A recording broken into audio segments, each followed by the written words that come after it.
اور انہیں کہہ رہے تھے کہ آپ مریم نواز اور نواز شریف کی ضمانت نہ ہونے دینا 2018 کے الیکشن سے پہلے۔ جس جج کا انہوں نے نام لکھا ہوا ہے اس میں، وہ جج اس بینچ کا حصہ ہی نہیں تھا جس نے ان کی درخواست ضمانت پر سماعت کرنی تھی۔ یہاں سے یہ جھوٹ بالکل کھل کے پکڑا جاتا ہے کہ اتنی کچی پلاننگ ہے کہ آپ جج کا نام تک غلط لکھ رہے ہیں جس سے وہ فون پہ بات کر رہے تھے آپ کے خیال سے، اور آپ کو کیسے پتہ لگ گیا وہ کس سے بات کر رہے ہیں۔ بہرحال ایک اہم پوائنٹ یہ ہو جاتا ہے دوستو۔ اس کے علاوہ اگر آپ غور کریں، پورا جو بیانیہ ہے نون لیگ کا وہ کیا ہے؟ وہ یہ ہے کہ عدالتوں کو استعمال کر کے نواز شریف کے ساتھ زیادتی کی گئی، ثبوتوں کے بغیر طاقت کے انفلوئنس میں نواز شریف کو نااہل کروایا اور سزائیں دلوائی گئیں۔ یہ بیسیکلی مدعا ہے۔ اگر آپ اس ایفیڈیوٹ کو غور سے پڑھتے ہیں تو اس میں جو کہانی بیان کی گئی ہے اور جس آرڈر میں بیان کی گئی ہے، لگتا یہ ہے کہ بس صرف یہ بتانا ہے کسی طرح سے جو بیانیہ نون لیگ کا ہے وہ اس میں چھلکتا نظر آتا ہے۔ ایسا کیوں ہے کہ الزام لگانے والے جج کی لینگویج بالکل میچ کر رہی ہے اس بیانیے کے ساتھ جو نون لیگ کا اپنا سیاسی بیانیہ ہے؟ یہ کیسے ممکن ہے؟ اسی لیے فواد چودھری صاحب نے آج یہ کہا ہے کہ جو ایفیڈیوٹ انہوں نے سائن کیا ہے اس پہ یہ سب باتیں لکھ کے، یہ حسین نواز کی پلاننگ سے ہو رہا ہے، اور اس کا جو فیس بھی ہے وہ امکان ہے کہ حسین نواز نے اپنی جیب سے دی ہوگی۔ اس حد تک یہ میچ کر رہا ہے۔ چوتھا اہم پوائنٹ یہ بن جاتا ہے دوستو کہ اس کی ٹائمنگ بڑی خطرناک ہے۔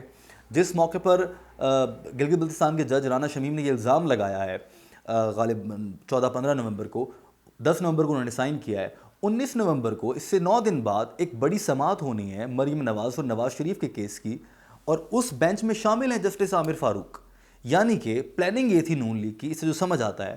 کہ ہم پہلے یہ بیان آئے گا، یہ جج صاحب کا ایفیڈیوٹ سامنے آئے گا، اس پر ایکشن ہوگا، ہم کورٹ سے درخواست کریں گے، چونکہ ضمانت کی درخواست جو 19 نومبر کو سننی ہے جس بینچ نے، اس میں عامر فاروق شامل ہیں اور ان کا نام اس ایفیڈیوٹ میں آیا ہوا ہے، لہٰذا یہ قابل اعتبار نہیں ہے، ان کو اس بینچ سے نکالیں اور اثر نو نیا بینچ تشکیل دیا جائے۔ یہ وہ درخواست دے دیتے، آئینی طور پر یہ درخواست قابل قبول بھی لگتی ہے، اور ایسے ہوتا بھی رہا ہے، ماضی میں پریسیڈنٹس موجود ہیں، تو وہ بینچ ٹوٹ جاتا اور یوں نون لیگ کو وقت مل جاتا اپنے لیے بارگیننگ پوزیشن ڈھونڈنے کا یا کہیں سے کوئی ڈیل تلاش کرنے کا یا کسی طرح سے فیض یاب ہونے کا، جس کی تلاش میں وہ بھی لگے رہتے ہیں۔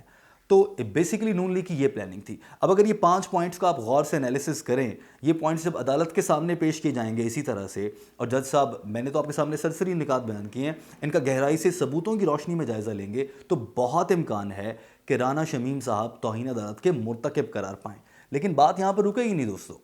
جو رانا شمیم صاحب جب ان پر توہین عدالت ثابت ہو جائے گی تو دیکھا جائے گا کہ بادی النظر میں اس سے فائدہ کس کو ہوتا ہے، اور جب یہ بات اسٹیبلش ہو جائے گی کہ اس سے فائدہ نون لیگ کو ہو رہا تھا اور نون لیگ نے 19 نومبر کی ہونے والی سماعت والا جو بینچ ہے اس پر اثر انداز ہونے کی کوشش کی ہے، جب یہ ثابت ہوگا تو یہ نون لیگ کے لیے ایک بڑا دھچکا ہو جائے گا۔ اچھا دوستو، یہ تو ہو گیا کہ سماعت میں کیا ہوا اور اس بیان حلفی میں کیا خامیاں تھیں۔ اب ہم بات کرتے ہیں کہ نون لیگ نے یہ بلنڈر کیوں کیا اپنے ساتھ سیاسی طور پر، اپنے پاؤں پہ کلہاڑی کیسے مار لی نون لیگ نے؟ کیا نون لیگ اتنی نالائق ہے؟ ہرگز نہیں۔ وہ جب اپنی اس طرح کی ڈرامے بازی والی سیاست کرنے پر آتے ہیں تو وہ اچھے سے کر لیتے ہیں۔ اس میں ایسا لگتا ہے کہ ان کو کہیں سے یقین دہانی تھی کہ بس تم ایفیڈیوٹ نکلواؤ، باقی ہم سنبھال لیں گے، اور تم دیکھنا تمہارا یہ سارے کیسز ختم ہو جائیں گے، واپسی کا راستہ کلیئر ہو جائے گا، خان داغدار ہو جائے گا، اور آپ پر جو داغ لگا ہے کرپشن کا وہ دھلنے لگے گا۔ تو نون لیگ نے اس یقین دہانی میں آ کر ایسا کر دیا، مگر جنہوں نے نون لیگ کو یقین دہانی کرائی تھی انہوں نے نون لیگ کو دائیں ہاتھ کی دکھا کر بائیں کی ماری ہے، اور کیس سیدھا گیا اسلام آباد ہائی کورٹ میں، آدھے گھنٹے کے اندر نوٹس لے لیا گیا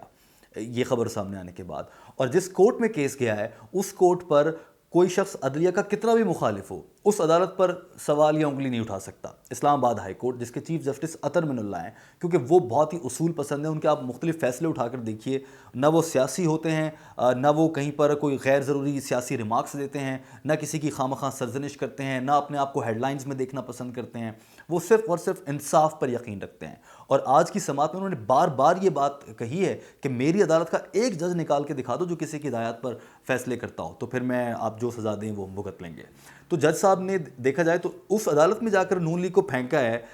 فیصلہ یا پلاننگ کرنے والوں نے کہ وہاں پر نون لیگ پھنس کے رہ جائے گی، اور اس پورے کیس میں دیکھا جائے تو بادی نظر میں نون لیگ پھنستی ہوئی نظر آتی ہے۔ پھنسانے والا کون ہے؟ جنہوں نے آسرا دیا کہ آؤ تمہارا ماحول بنا رہے ہیں، اور انہوں نے ماحول الٹا ان کا خراب کر کے رکھ دیا۔ اور پھر یہ سب ہونے کے بعد اس سب پر جب عمران خان صاحب کے سامنے یہ خبر گئی تھی، ایک اجلاس کے بیچ میں کچھ وزراء نے کہا کہ رانا شمیم کا اس طرح سے بیان آیا ہے اور یہ ہے وہ ہے، تو خان صاحب نے اس کو سن کر مسکرائے اور صرف اتنا کہا تھا کہ اس میں نون لیگ خود ہی پھنسے گی اور وہ ہونے جا رہا ہے۔ خان صاحب اتنے بڑے کوئی سیاستدان یا دور اندیش نہیں ہیں ان کو پہلے سے پتا ہو، لیکن انہیں کہیں سے کچھ معلومات کے ذریعے فیضیاب ضرور کیا گیا تھا کہ اب ایسا ہوگا اور یہ ہونے جا رہا ہے، اس لیے خان صاحب نے فوراً سے کہا خود ہی پھنسے گی چھوڑ دو۔ اور جب سے یہ معاملہ سامنے آیا ہے، نون لیگ جو حکومت کو تنگ کرنے جا رہی تھی پارلیمنٹ کے اجلاس میں، اس سے بھی وہ کچھ دبے دبے نظر آتے ہیں، وہاں سے تتر بتر اپوزیشن بکھر چکی ہے اس کے بعد، اور حکومت کے اندر اعتماد پھر سے نظر آیا ہے۔ لہٰذا اس پورے معاملے میں اگر دیکھا جائے تو یہ نون لیگ نے کوشش کی تھی کہ وہ حکومت کو نقصان پہنچائے، مگر وہ اپنا ہی نقصان کرے۔ اور دوستو اس پورے معاملے کو اگر آپ غور سے سمجھیں تو یہ بات بھی سامنے آتی ہے اور یقین ہونے لگتا ہے اس بات پر کہ واقعی عمران خان صاحب جو ہیں وہ کہیں نہیں جا رہے اور وہ 5 سال پورے کریں گے، کیونکہ اس چھوٹی سی ایپیسوڈ میں یہ نظر آیا کہ اسٹیبلشمنٹ کا جھکاؤ کس جانب ہے، اور جو انہوں نے اگر یہ دائیں دکھا کر بائیں ہاتھ کی ماری ہے نون لیگ کو، تو پھر تو واقعی واضح ہو جاتا ہے کہ خان صاحب 5 سال پورے کریں گے۔ لیکن خان صاحب 5 سال پورے نہیں کریں گے، یہ بات ایک شخص ہے جو کہہ رہا ہے، اور اس نے بڑے اعتماد کے ساتھ کہی ہے کہ خان صاحب 5 سال پورے نہیں کریں گے۔